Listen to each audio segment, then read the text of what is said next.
Again, well, my friends, again there is a allergic rhinitis case.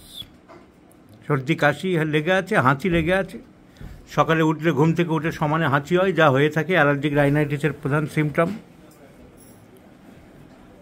তাহলে এই allergic রাইনাইটিসের জন্যে চিকিৎসা করতে হবে। কী ওষুধ দেওয়া যায়? তো অনেকে বলে স্যাবাডিরা দাও, কেউ বলে সর্দি কাশি তো লাগছে, এটা সর্দি কাশি লাগার ব্যাপার, টিউবারকুলিনাম দাও, কেউ বলবে যে জাস্টিসিয়া মাদার দাও, কিন্তু তাই তো? হ্যাঁ, তো কী ওষুধ দেওয়া যাবে?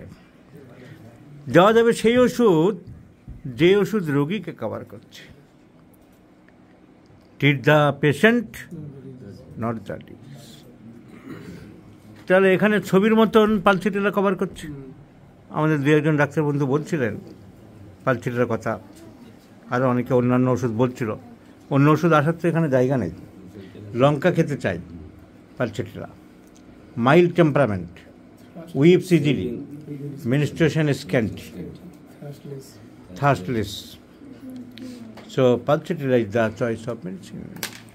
Though the case is allergic rhinitis, but physical general, the menstrual symptom is important. Scanty menstruation all along. Desire for pungent foods, chili, pipasa calm, thirstless, weeping disposition, mild temperament is the choice of pulsatilla. So let's prescribe pulsatilla in 50 millisimal scale of potencies once daily in the morning, and let's see the result. I shall share with my friends this video কেমন থাকে। Allergic rhinitis যার সাথে কোনো সম্পর্ক নেই পালসিটিলার, সেই pulsatilla আসছে allergic রাইনাইটিসে। এটা লক্ষণীয় ব্যাপার, এটা বোঝার ব্যাপার, এটা দেখার ব্যাপার, এটার ফলো আপ ইম্পর্ট্যান্ট। সবাই লক্ষ্য রাখো এই ভিডিও, কী রেজাল্ট দাঁড়ায়, কী ফলো আপ হয়। আই শ্যাল লুক আফটার, আমি দেখব।